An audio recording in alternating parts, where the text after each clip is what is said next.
Bienvenidos a Perceptalia, el espacio donde pensamos sin prisa, entendemos sin miedo y descubrimos que la filosofía está en todas partes.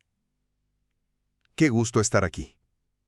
Imaginemos por un momento que la cura para nuestra actual adicción a la información rápida y el secreto arquitectónico detrás de la inteligencia artificial moderna fue inventado hace más de 2000 milenios.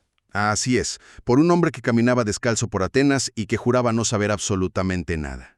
Es una locura. Y hoy la misión de esta inmersión profunda es explorar precisamente ese misterio. Revisamos una pila de fuentes fascinantes, tenemos textos clásicos de Platón, claro, pero también investigaciones de psicología clínica, manuales de algoritmos y unas críticas bastante feroces de Friedrich Nietzsche, que no podían faltar. Exacto.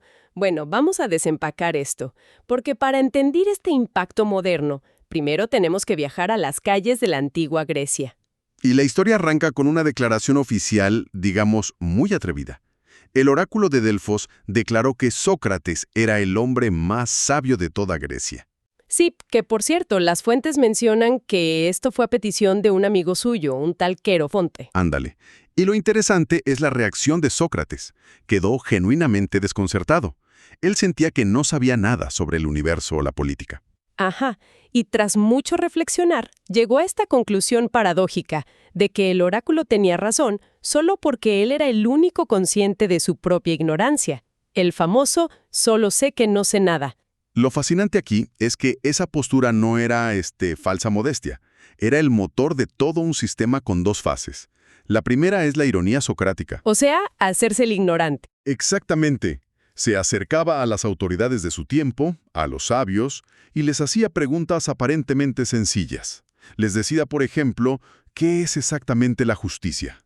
Y claro, al principio estas figuras respondían con toda la confianza del mundo. Recitando definiciones de manual, sí.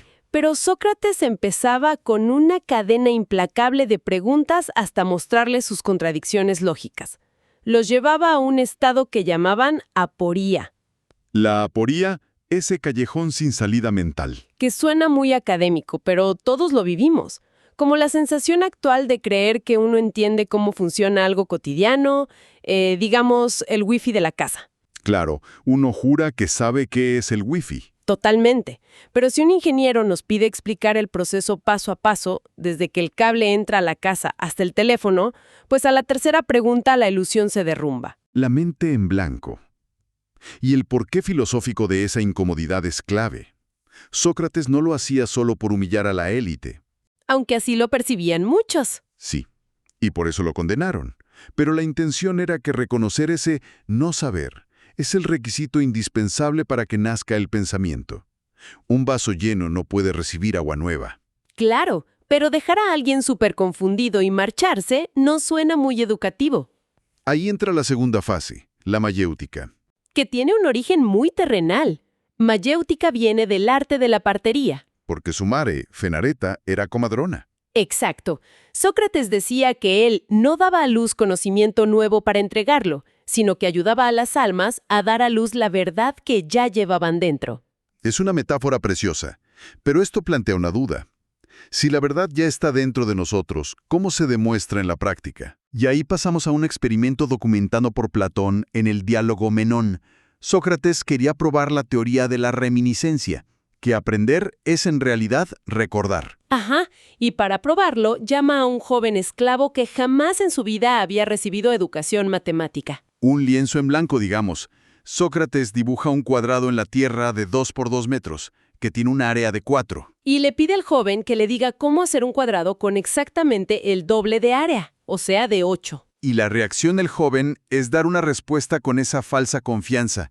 Dice, pues si queremos el doble de área, duplicamos los lados. O sea, hacerlos de 4 metros. Pero Sócrates no le dice, estás mal. Simplemente dibuja lo que el joven propone, un cuadrado de 4 por 4. Y le pregunta cuál es el área. Y claro, 4 por 4 es 16. Se pasó por muchísimo. Sí, luego el joven intenta con lados de 3, pero el área da 9. Sigue siendo incorrecto. Y es ahí cuando entra en aporía. Admite que no tiene ni idea. Se rinde frente a la evidencia visual. Ese es el momento crucial. Su falso orgullo desaparece. Y a partir de ahí, Sócrates le hace preguntas binarias sin darle la respuesta jamás, mientras traza líneas diagonales. Hasta que el muchacho descubre por sí mismo que la solución se basa en usar la línea diagonal del cuadrado original. Lo dedujo él solito. Y el significado profundo aquí es que el estado del esclavo mejoró muchísimo al reconocer su ignorancia. Y si la verdadera educación no se trata de llenar cabezas vacías con datos, sino de encender una chispa que ya estaba ahí, Es un contraste brutal con la educación bancaria tradicional, donde el alumno es solo un receptáculo pasivo. aquí es donde se pone realmente interesante. Porque este método de incomodar con preguntas no se quedó en la antigua Grecia, evolucionó, Llegó a la salud mental, a la terapia cognitivo-conductual moderna. que usa exactamente las preguntas socráticas. Si un paciente tiene pensamientos irracionales o, digamos, una ansiedad severa, el terapeuta no le dice, estás equivocado. Porque eso generaría resistencia. Exacto. Le hacen preguntas para que analice sus propios miedos. ¿Qué evidencia irrefutable existe para apoyar esta catástrofe que imaginas? O ¿hay otra explicación posible para el tono de voz del jefe? El paciente aterriza esa lógica como viendo la geometría del cuadrado en la Tierra. Desmantela la distorsión desde adentro. Pero el salto más loco de nuestras fuentes es hacia la tecnología. Sí, la inteligencia artificial generativa. Modelos como GPT-4 o Llama. Es fascinante pensar en usar la IA no como una calculadora que hace el trabajo por uno, sino como un compañero de entrenamiento intelectual. Y esto es vital si vemos el panorama general, la infoxicación, ese exceso de información fácil que atrofia la mente. Claro, en las universidades ahora programan a la IA para que actúe como un tutor socrático. Si uno le dice a la IA, no entiendo la gravedad, el algoritmo no te da la fórmula. Te pregunta, ¿qué pasaría si dejas caer una pluma y una piedra en la luna? Exacto, la máquina detecta incoherencias y formula preguntas para promover lo que llamamos autorregulación metacognitiva. Te obliga a pensar más fuerte. Pensadores como Paul Boy y Elder explican que el pensamiento crítico es hoy una competencia de supervivencia, da estándares de claridad y lógica. Hasta aquí hemos elogiado la racionalidad extrema de Sócrates. Parece el escudo perfecto. Sí, la solución a todo. Pero la filosofía siempre exige dudar. Y hubo un pensador brillante que vio todo este método como un grave error histórico. Friedrich Nietzsche. Y es importante mantener una postura neutral aquí para entender su crítica en obras como El nacimiento de la tragedia. Nietzsche fue su gran detractor. Según las fuentes, decía que Sócrates era hasta feo, un monstrum in animo, una cueva de malos apetitos. Y que precisamente por esos instintos caóticos, Sócrates se obligó a usar la razón como un tirano para dominarse a sí mismo. O sea, impuso que la razón es igual a la virtud y la virtud a la felicidad. Para Nietzsche, esto fue una venganza de los débiles contra la antigua Grecia presocrática, que era impulsada por lo dionisiaco. La pasión, el caos, el misterio. Exacto. Sócrates, con su exigencia de justificar todo lógicamente, mató ese espíritu trágico. Nietzsche decía que solo dejaron dos opciones, o perecer por los instintos o ser absurdamente racionales. Entonces, ¿qué significa todo esto? ¿Es posible ser demasiado racional? Esto plantea una pregunta importante sobre el equilibrio humano. Pensemos en una cena maravillosa preparada por la abuela. Disfrutarla, mancharse las manos, reír.